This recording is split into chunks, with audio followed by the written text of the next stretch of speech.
And Adam, look, I get why you did what you did, but I did see how the MeidasTouch advertised it today. The MeidasTouch masterclass. Look how he destroyed. Look how he exposed the Nazi Was there anything unfactual about what I said?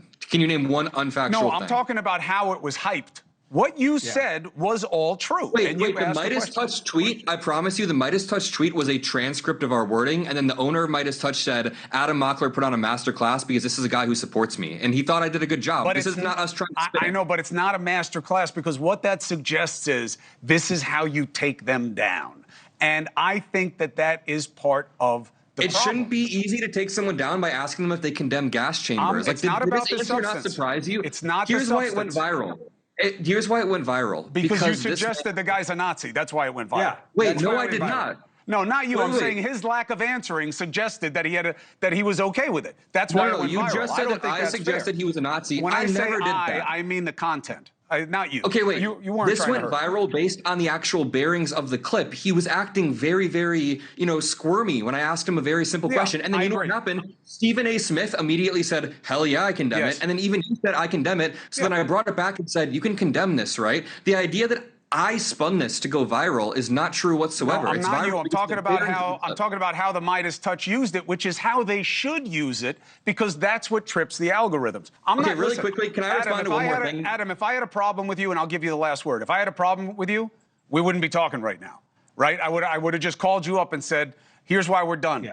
I don't have a problem with you. I have a problem with what works, frankly. But I'm not blaming you for that. Last word to you. Go ahead.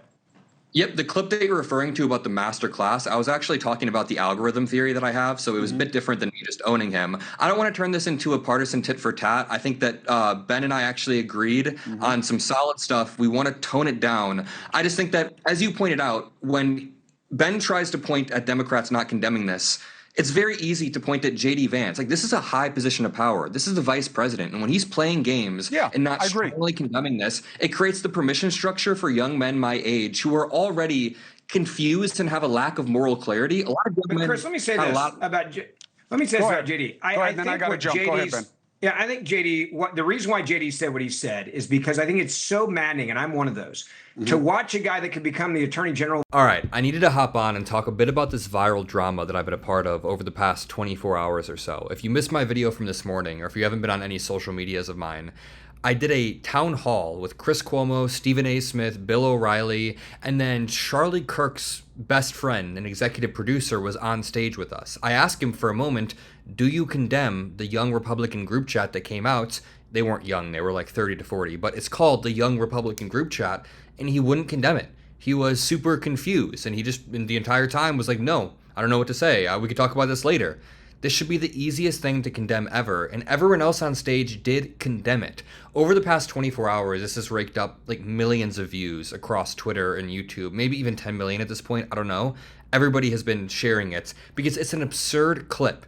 Then I went on Chris Cuomo's show, again, today, and it got a little bit interesting and intense for a moment. And just to back up for a second, I am eternally grateful to Chris Cuomo and the NewsNation team for allowing me on stage at the Kennedy Center, for giving me this opportunity when I'm so early in my career and trusting me to be on stage with some vets in the industry, and overall just creating a welcoming environment. I'm always grateful when people allow me to, have a platform. I really owe a lot of gratitude. That being said, when I hopped on the show today, it took a turn that I was not expecting. And to be honest, it was kind of bothersome that Chris Cuomo decided to pull me on and grill me rather than pulling Andrew on and grilling Andrew, because there was one person in that interaction on stage that was being kind of confusing and squirmy and murky, and it wasn't me. I was pretty confident in what I was trying to say.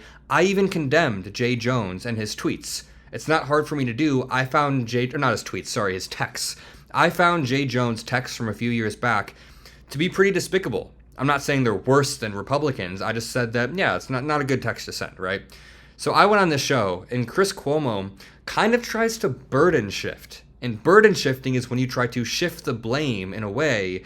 And he says that I created the outrage, at least that MeidasTouch created the outrage, when in reality, I think the tweet or the video spoke for itself. I mean, watch this clip. We saw these Nazi group chats, which I'm sure you condemn, right? This Nazi group chat. Well, we can talk about it. Do you condemn it? I want to talk about it. Wait, so when they said gas chambers, disavow. when they say gas chambers, you won't. So you're like JD Vance. You just won't condemn this? Well, I actually had JD on the show today. We had a whole conversation. You guys can all condemn this, right? Hell yes. Thank you. And it's weird because Chris Cuomo has been trying to get under Meidas's skin for a bit now. I mean, I went on his podcast last month and he said this. Going after those you. guys, I heard. And I'm happy to go on and talk to them about whatever they want. I never say no unless The I Meidas feel guys that, said they were going to kick your ass? yeah, that's what I was told. I don't watch. I don't follow in the numbers content. or in person? Oh, they definitely kick my ass in numbers. Anybody who plays to a side is going to kick my ass in numbers. I don't. Okay, so here's the thing. I don't think there's a reality. The Meidas guys are actually quite non-confrontational. Never in my life have I heard anyone at MeidasTouch or any of the brothers say they were going to beat someone's ass. So I remember being taken aback in the moment and be like, what, you mean like in numbers? And he was like, no, they want to kick my ass. Either way, I digress. I think the interaction at the beginning of the video was interesting because, again, it's a microcosm of the double standards at play. This dude was able to go on stage and struggled to condemn this Nazi rhetoric coming from a group chat, but me posting the clips after, or sorry, MeidasTouch posting the clips after, with like quotes saying, Adam did great here. One quote said, Adam showed a masterclass. It's not really inflammatory stuff, literally just saying Adam did well here. They're trying to support me. Apparently that is more inflammatory and that is more like scold-worthy than the actual dude on stage who couldn't give moral clarity to all of the young people at TPUSA who look up to him. I mean, think about this. JD Vance, the Vice President of the United States, and Charlie Kirk, and by extension all of Turning Point USA and the people who are involved have a huge base of young men, women, young people looking up to them.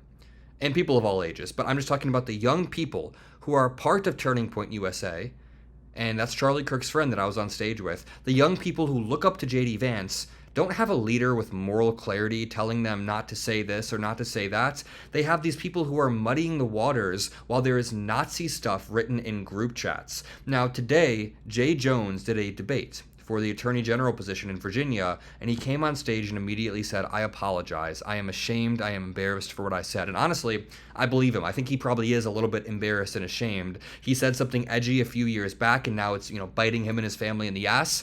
You shouldn't be saying that when you're a high up person in the state. You especially should not be saying that to a Republican colleague who he was texting. That being said, the fact that JD Vance can't just say both things are bad is very worrisome, and like I said earlier, creates the permission structure for this to continue, creates the permission structure for people to say edgy things. And now on Twitter, I have people quote tweeting my confrontation and saying, yeah, stand your ground, MAGA guy. Stand your ground against supporting gas chambers or jokes about that?